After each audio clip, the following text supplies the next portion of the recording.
Asimero, humanda ka na. Asimero, humanda ka na. Asimero, humanda ka na.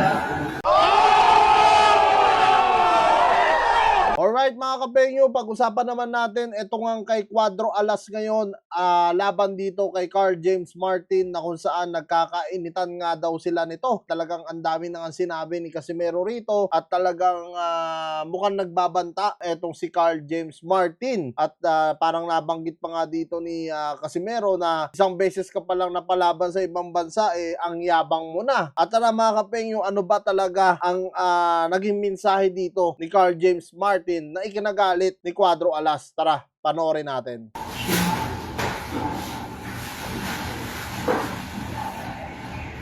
Pinila siya. Asimero, humanda ka na.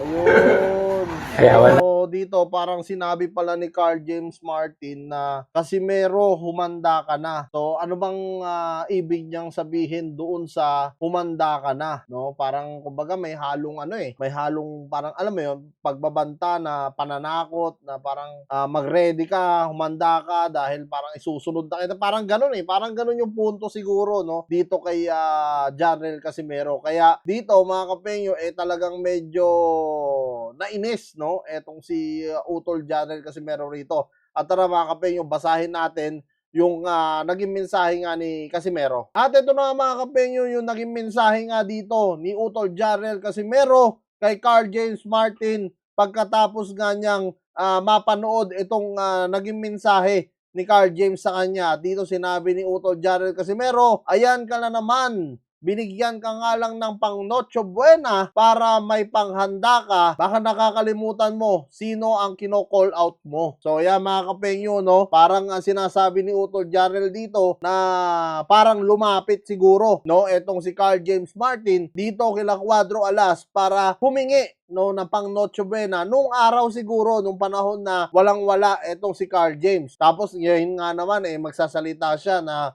humanda ka Casimero. Ewan ko lang kung biro lang ba yung ginagawa ni Carl James dito, pero hindi naman niya kailangan call out, no, etong si Utol Jarrell Casimero dahil syempre parang syempre kapwa niya boksingero, parang naghahamon ka sa tono ng pananalita mo. So dito nagsalita pa si Utol Jarrell Casimero na lumaki ang ulo, isang bansa pa lang ang napuntahan, nagbanta pa, gunggong, no? So talagang medyo mabigat po ang binibitawan na salita dito ni Cuadro Alas kay Carl James Martin at talagang lumaki na nga daw ang ulo nito, no? At tinawag pa niyang gunggong. Take note talagang medyo nainis, no, dito si Cuadro Alas. At tara, basahin pa natin yung ibang mensahe nga dito ni Cuadro Alas. Sana kakasaka kung papalagan kita, badyaw, no? Putang ina, medyo malupit talaga yung hamon dito ni Utol Jarrell Casimero. Na sana kakasaka, no, kung papalagan ka nga raw ni Utol Jarrell Casimero. Ano kaya yung magiging mensahe rin ni Carl James Martin dito, no? Siyempre,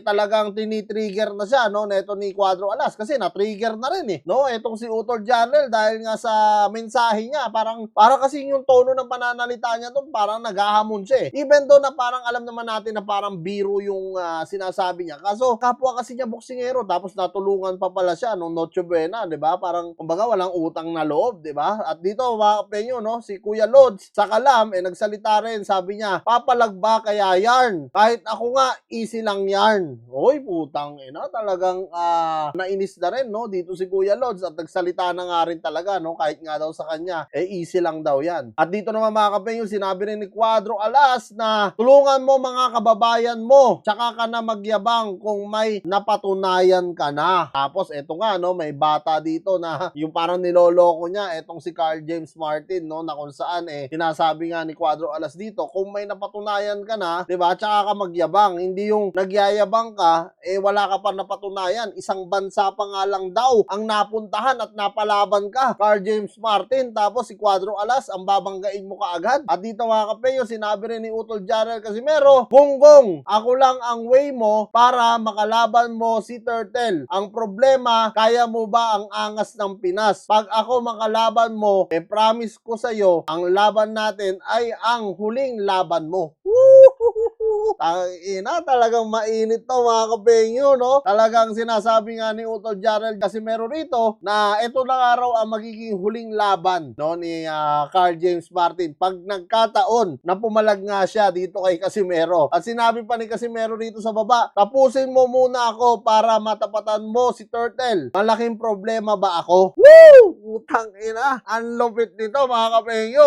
Tama mga kapengyo, no? Sa Pilipinas lang pwedeng lumaban etong si Utol Jarrell Casimero bukod sa Saudi at bukod doon, alam naman natin na si Chavit Simpson nga yung talaga tumutulong sa kanya sa ngayon dahil nakaban nga etong si Casimero sa Japan at talagang dito rin sa US pala talagang ban din etong si Utol Jarrell Casimero. So kung sakaling papalag nga talaga etong si Carl James Martin kay Cuadro Alas mga kapengyo, malamang sa malamang malalaban ito dito sa Pilipinas, no? At magandang laban ito mga kapengyo kung sakaling papalag nga itong si Carl James Martin. Total, naghamon na rin naman siya kay Casimero. Why not? Diba?